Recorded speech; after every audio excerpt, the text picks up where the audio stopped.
Olá, boa noite. É muito bom estar aqui. Eu frequentei o Celebrando aqui da IBAB por quase 5 anos. E este também é um lugar que foi usado para minha recuperação. Sou uma filha amada de Deus, me recuperando na área do ativismo. Meu nome é Cida. Eu estou desde o ano passado trabalhando o ativismo. E quando a gente trabalha uma área, às vezes a gente sai de um extremo para o outro. Então, eu tinha definido para mim que, por um tempo, eu não queria fazer mais nada, né? A não ser trabalhar, porque eu precisava me sustentar. E eu tinha muitas atividades, muitos compromissos, e eu falei, não, este ano, que foi o ano passado, eu quero diminuir bastante as minhas atividades e ter um tempo mais para mim, um tempo para cuidar de mim, cuidar das minhas coisas, ter um tempo maior com Deus. E assim foi o ano passado para mim, foi muito bom. Pude rever muitas coisas no meu processo também. E falar sobre as possíveis consequências de uma mãe ausente foi uma das áreas que eu também pude trabalhar quando eu me aquietei. Porque às vezes quando a gente está nessa correria frenética que a nossa cidade proporciona, né, e nos impulsiona para ter, a gente tem essa tendência mesmo de correr, correr, correr, para não olhar para algumas coisas doloridas que a gente carrega, né, desde lá da infância. Quem está caminhando no Celebrando há algum tempo, sabe que muitas das raízes das nossas dores estão lá na infância, né? E eu trabalho com saúde mental também e tenho visto isso na minha prática diária, da quantidade de pessoas que vêm já com alguns transtornos, com algumas consequências advindas dessas dores que não foram tratadas, não foram olhadas, né? E aí, então, quando a Roseni me falou de estar falando aqui, eu falei, Roseni, mas o que eu vou falar lá? Fala lá das mães, é alguma coisa que você tem lidado bastante. Eu falei assim, então, vou falar um pouquinho sobre isso, né? E aí, eu só queria ressaltar que não necessariamente a gente vai vivenciar todas as coisas que a gente vai falar aqui, ou você vivenciou. É importante a gente entender que pode isso acontecer, ter acontecido, ou acontecer com você, ou não. Tem pessoas que lidaram com a ausência da mãe na infância, bem, outras tiveram algumas dificuldades. Então, eu queria falar um pouco sobre isso e falar como é que a gente lidaria com isso, né? Então, na verdade, nesses primeiros anos de vida da criança, o mundo da criança gira em torno dessa única figura que é a mãe. Então, tem um vínculo muito forte ali. É a mãe que amamenta, é a mãe que cuida, é a mãe que troca a fralda, é a mãe que põe para dormir, que acorda, que passa a maior parte do tempo. Afinal de contas, a licença maternidade ela é grande para a mãe e foi aumentada, né, o que é muito legal, porque a mãe pode ficar mais tempo com esse bebê. E aí é legal porque esse vínculo que se forma a partir da própria amamentação, né, que é um momento de extremo aconchego, de um vínculo imenso, né, intenso, de amor, de confiança de que é um serzinho que está absolutamente submetido a uma pessoa, né? Então, é aquela mãe que ele depende dela para amamentar, para cuidar, para dar banho, para tudo, né? Então, é estabelecida uma relação de confiança, embora não se tenha muita consciência naquele momento a criança, ela está ali submetida, né? Então, há um vínculo de confiança e de cuidado, né? Totalmente submetida, totalmente vulnerável, uma relação de um amor intenso. Aí vocês vão falar, o pai não participa? Participa também, mas é uma relação diferente do pai com a criança, da mãe com a criança, né? A partir daí, a gente sabe também que essa mãe vai suprir algumas necessidades básicas dessa criança e que isso vão ter um uma implicação importante lá na fase adulta, né? Então, a primeira necessidade aqui importante que a mãe deve suprir é a de segurança. Então, é importante que ela ofereça um amor genuíno, um amor contínuo, né? E aqui eu não estou falando só quando a criança é bebezinha, mas quando ela vai crescendo, né? Que haja uma rotina regular, que haja um horário para acordar, um horário para comer, uma disciplina adequada, né? Não é aquela que a criança errou em alguma coisa e ela apanha, ou ela errou alguma coisa e há uma rigidez muito grande na disciplina, né? Então, um ambiente onde há um amor generoso, uma rotina, onde há limite, há segurança. Isso é legal, a gente vai perceber um pouco mais para frente, que quando eu estou num lugar ou numa situação onde eu sei os meus limites, eu me sinto segura. Então, eu vou trabalhar, a minha função é essa, o meu horário de trabalho é esse, o horário para o almoço é aquele, então eu sei quais são as regras, né? E eu me sinto segura neste lugar. Se eu estou num lugar onde as regras não são claras, não há nada definido, onde tudo é muito solto, eu vou me sentindo insegura. E isso tem uma repercussão importante. A segunda coisa é a questão do pertencimento. Então, é importante essa mãe reconhecer esse filho como único. E aí é legal porque, às vezes, a mãe tem mais de um filho, às vezes a mãe tem filhos gêmeos, e cada um é de um jeito. Então, é legal esse filho entender que para aquela mãe, naquele momento, ele é único. Ele não é igual ao outro, ele não é melhor que o outro, ele é único, ele é daquele jeitinho.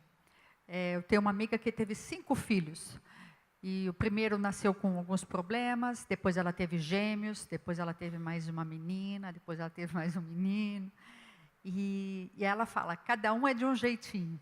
Cada um demanda de um jeito, né? Mesmo gêmeos, eles são muito diferentes um do outro. E é legal porque ela olha para cada um como se fossem únicos mesmo. E outra coisa que dá uma sensação de pertencimento para a família é a união para essa criança, é a união da família. Então, se essa criança está inserida num lar confuso, de muita briga, de muita desunião, de muita contenda, fica difícil para essa criança se sentir pertencendo neste meio confuso, agitado, de muita discussão, um sai, o outro não volta, não gera um sentimento de pertencimento. A outra questão é tratar o filho como, que dá uma sensação de pertencimento, é tratar o filho como uma pessoa de valor. Filho, você é muito bom, você é um bom aluno, você é um bom filho, a mamãe te ama, a mamãe gosta de cuidar de você. Isso dá para a criança um sentimento de pertencimento. A outra necessidade básica que a mãe precisa suprir é a nutrição. Então, isso é fundamental para o crescimento, para o desenvolvimento da criança. Sem a nutrição adequada, ela tem repercussões para o crescimento, para o desenvolvimento neurológico, motor, né? A outra questão importante, outra necessidade básica, é alguém para amar. Então, o amor, ele não deve ser só sentido, mas verbalizado. Filho, eu amo você. É importante ele saber que ele tem alguém que o ama para que ele possa amar, né? Essa relação do amor, eu preciso sempre do outro. Eu não amo sozinha. E quando eu verbalizo para Dani, Dani, eu amo você, a Dani tem a possibilidade de me amar também. E assim é com a criança. O amor também dessa mãe exige uma disposição para ouvir.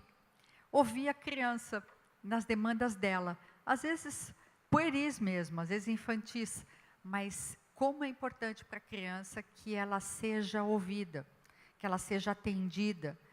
E que essa mãe reconheça que ela é mais importante que as coisas. Então, hoje em dia, numa rotina agitada como a nossa, com muitas demandas. Às vezes, a gente não tem muito tempo para ouvir, muito tempo para que a criança saiba que ela é importante. Então, às vezes, eu tenho visto bastante frequente, os pais dão um tablet ou um celular e, se ocupa disso, estou muito cansado, tem algumas coisas para fazer, para não ouvir ou para não interagir. Isso tem uma consequência lá na frente. A outra necessidade básica é a da confiança. Quando eu me importo com a criança, quando eu supro as necessidades de nutrição, de higiene da criança, ela se sente segura e desperta nela a confiança em mim, mãe, no pai, nas pessoas que naquele momento estão cuidando dela. E aqui a gente está falando da mãe, mas não necessariamente, às vezes a mãe pode morrer no parto, alguém que ocupe este lugar do cuidado, da provisão, do amor, né, da proteção.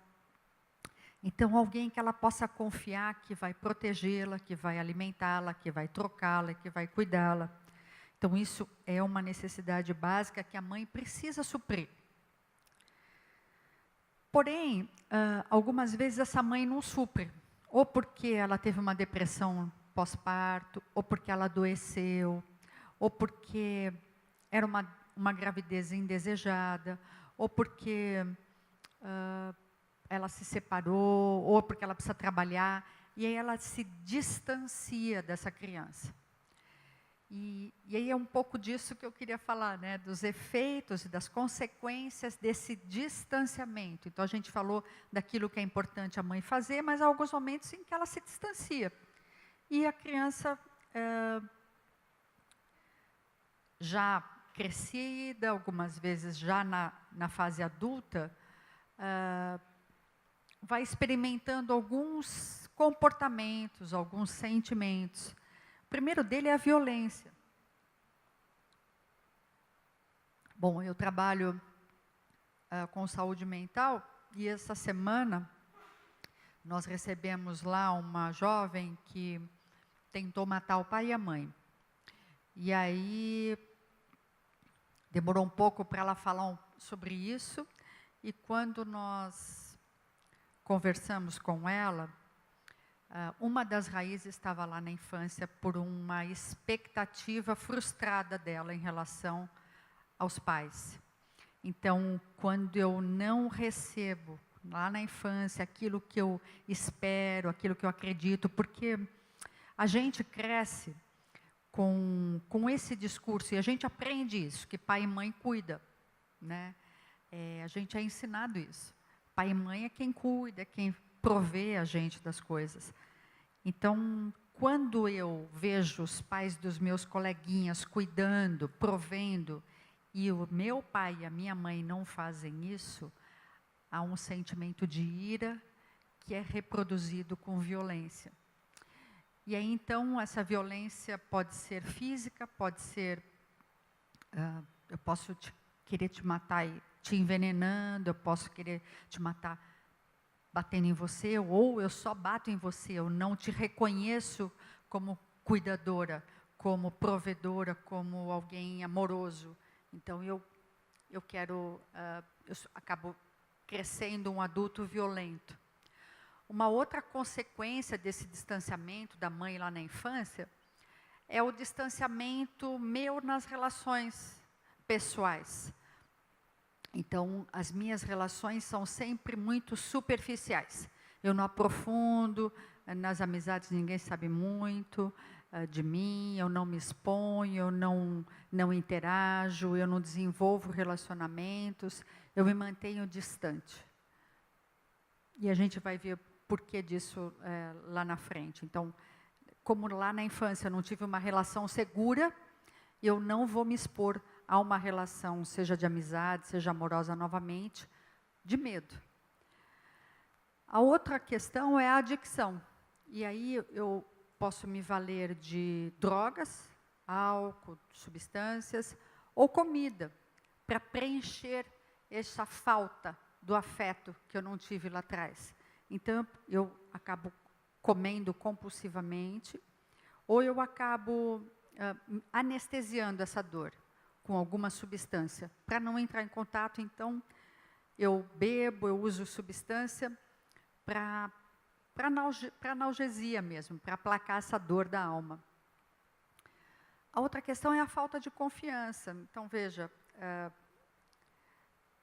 essa falta de confiança, ela vem do senso de que relacionamentos são fundamentalmente não confiáveis. Porque lá na infância, eu esperava que a minha cuidadora, minha mãe, me desse atenção, afeto, amor. E aí eu cresço com essa crença de que todo mundo é igual. Assim como ninguém cuidou de mim lá na minha infância, ninguém vai cuidar de mim num relacionamento, numa amizade, ninguém vai se importar comigo. Então, eu tenho essa falta de confiança de que o outro pode me amar. Se a minha mãe lá na infância não me amou, por que você vai poder me amar? O que você vê de bom em mim? Se lá atrás, quem podia me amar não me amou. Né? E aí eu desenvolvo essa falta de confiança.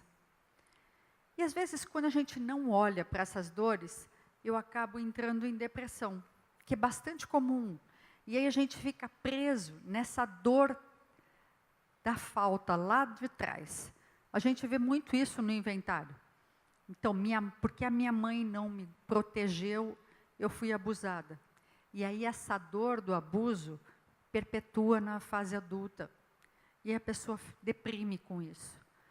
Deprime porque não dá conta de olhar, não dá conta de superar essa dor. E deprime. Há também um sentimento de injustiça. Né? Então, eu fui injustiçado quando alguém que tinha que cuidar de mim não cuidou. Eu me sinto injustiçada. E esse sentimento da injustiça gera na gente impotência, raiva e indignação, que é um pouco do que a gente experimenta às vezes, né? Não só em algumas relações, mas especialmente nessa relação com a mãe. Pô, mas ela não cuidou, ela não foi presente, ela não me alimentou como devia, ela não me vestiu, ela não me supriu.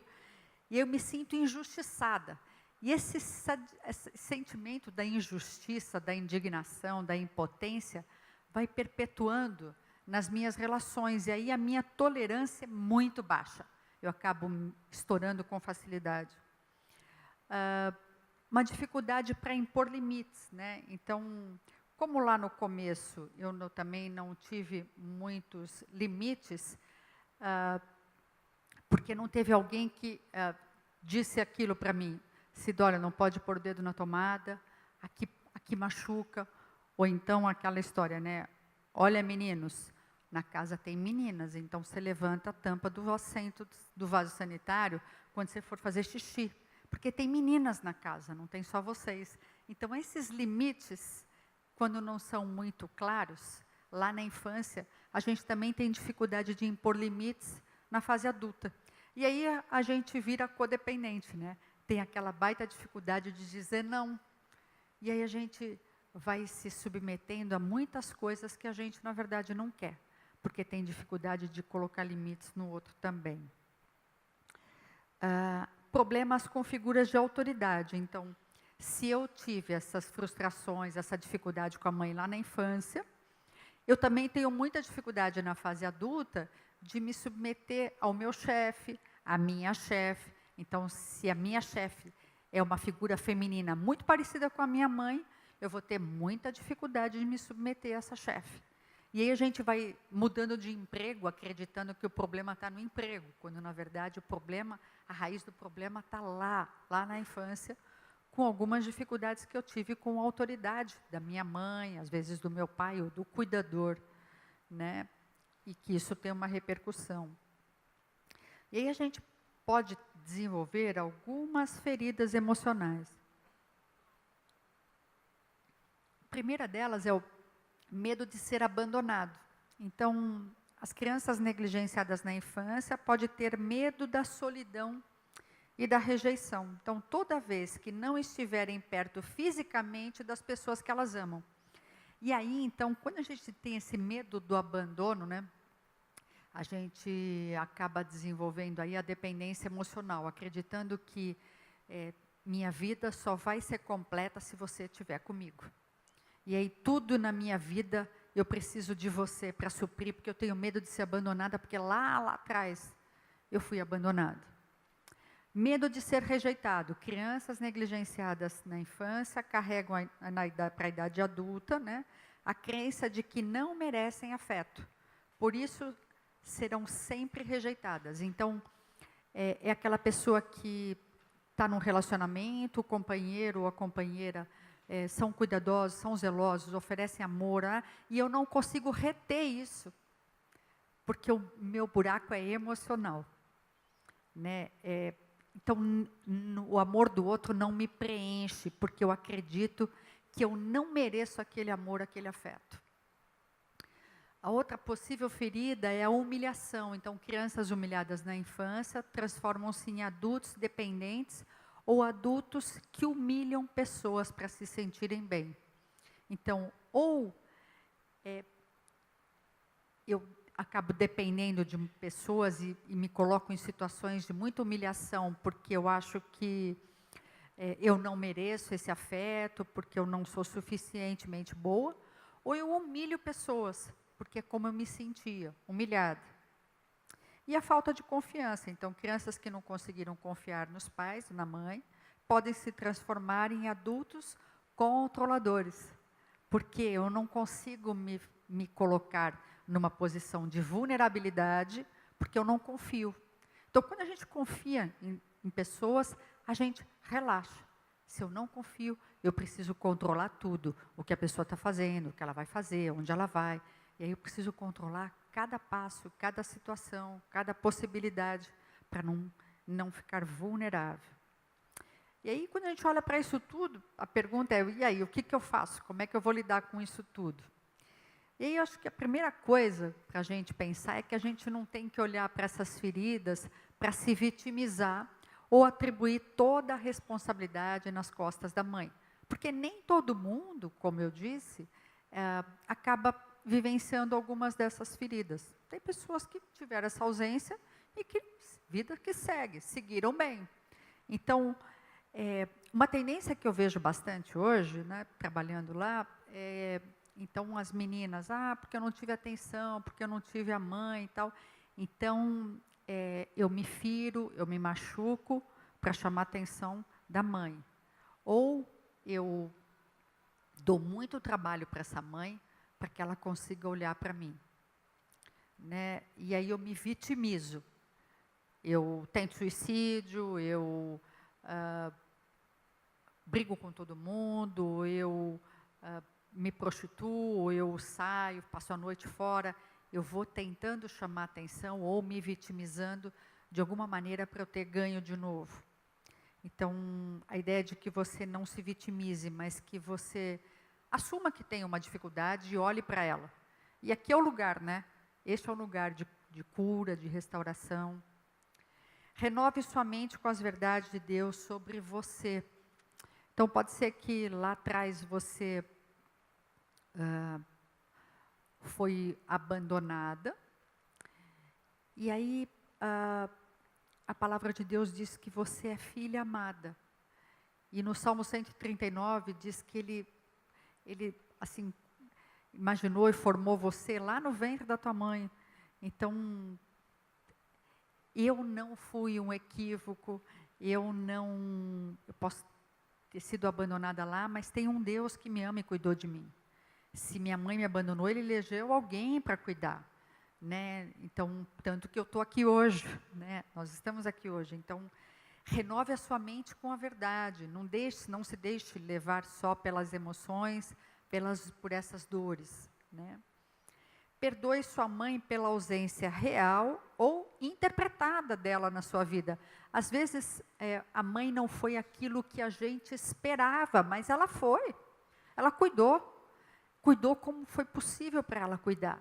Não como eu idealizava, mas ela cuidou. né? E aí, às vezes, a gente põe tudo no mesmo pacote e fala, ó, não foi bom, ela não foi presente.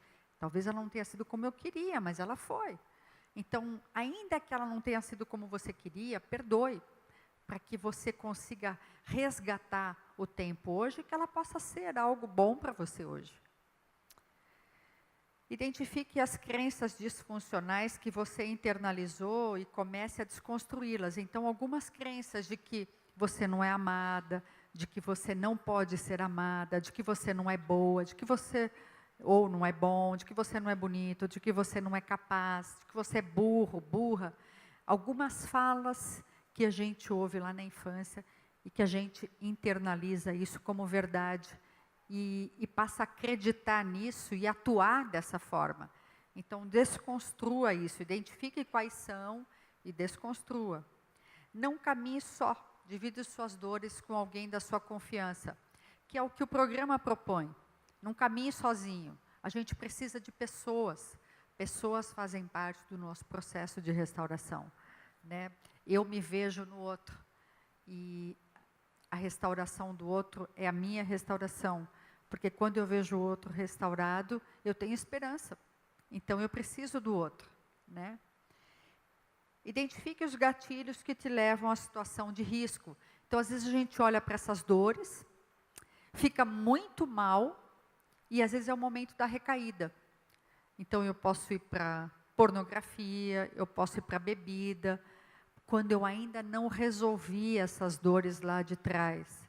Então, o programa é o lugar para a gente olhar para essas dores lá atrás, para essas feridas, e no momento em que ocorre alguma situação que me remete a essa dor lá atrás, é importante eu identificar que gatilho é esse que me faz lembrar dessas dores e me deixa mal, né? Por um tempo, a gente tinha dificuldade na escola, eu e minha irmã, e aí minha mãe, parece burra, parece que não vai dar conta. E eu, por muito tempo, acreditei que eu era muito burra. E por muito tempo eu precisei provar para mim mesmo que eu era inteligente. Então eu estava sempre me desafiando, eu sempre acreditava que eu precisava saber mais, que eu precisava estudar mais. E isso acabou me levando ao perfeccionismo. Eu nunca era suficientemente boa, porque tinha essa palavra lá atrás, ser burra. Então, identifique isso, porque isso pode ser um gatilho para você desenvolver maus hábitos lá na fase adulta. Comprometa-se em desenvolver um relacionamento próximo com Deus. Porque Deus é o Deus Emanuel, o Deus conosco. É Ele que está com você o tempo todo, que te conhece, lá no mais profundo ser. E é quem vai te dar sustentação, quem vai te dar força, esperança, quem vai ser o seu socorro presente nos momentos de angústia. Então, empenhe-se em desenvolver esse relacionamento próximo com Deus. Busque ajuda especializada. Às vezes a gente está tão deprimida que deprimido, não consegue ver uma luz no fim do túnel.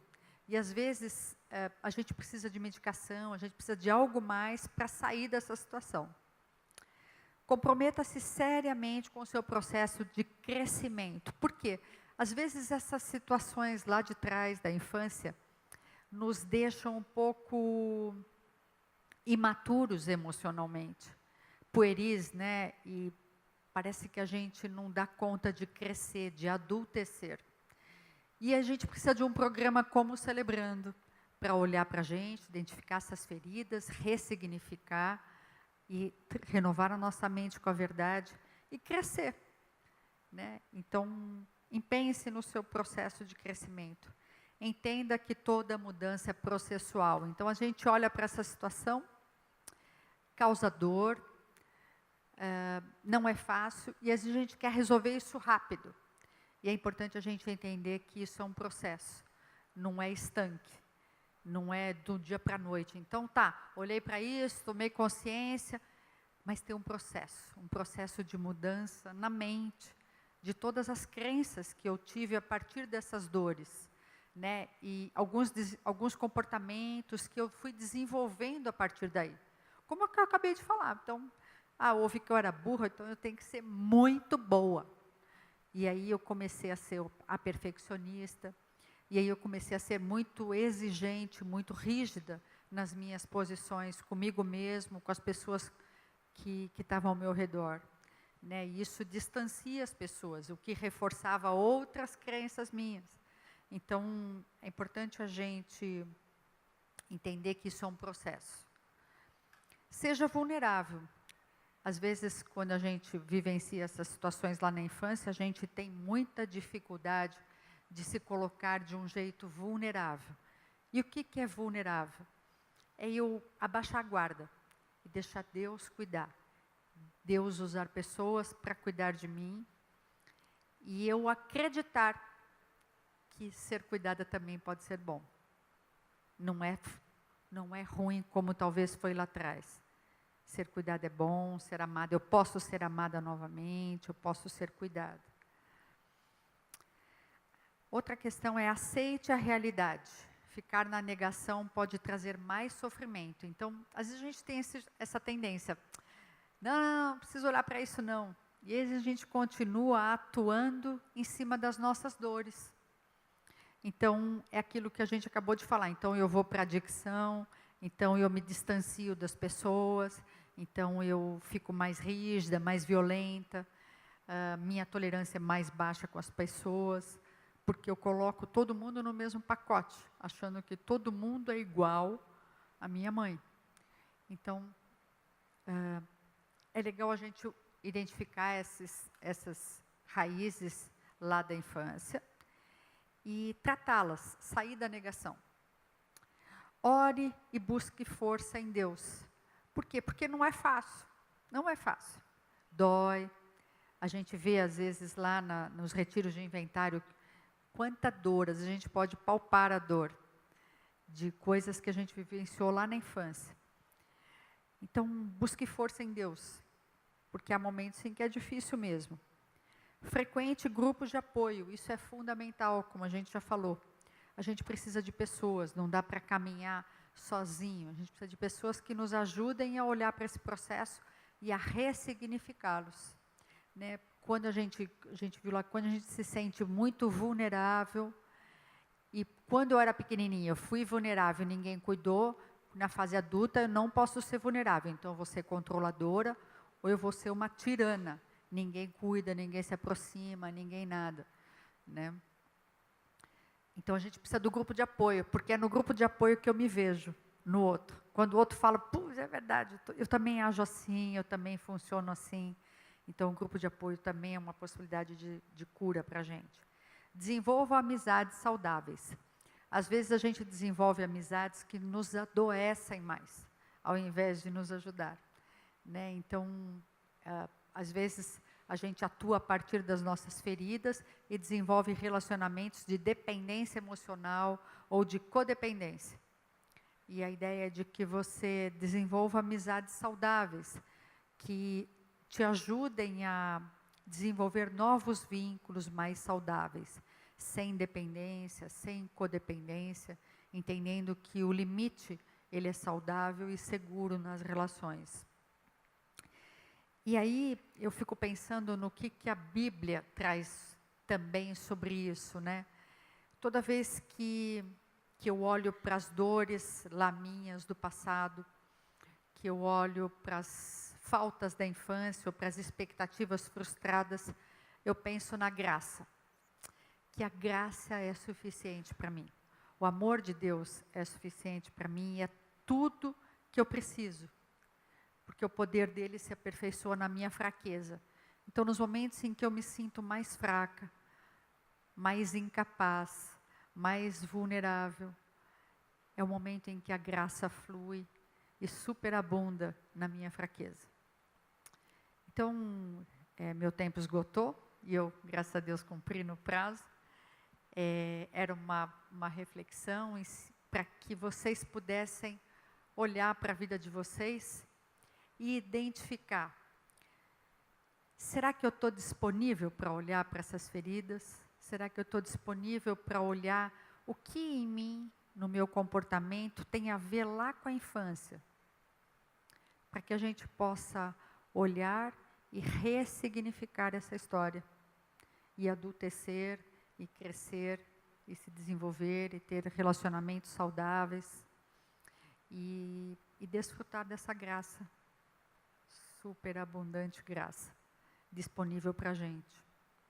Então, a ideia era essa, de trazer aí uma reflexão e algumas possibilidades de consequências da mãe ausente, mas totalmente possíveis de ressignificação, de restauração a partir da graça.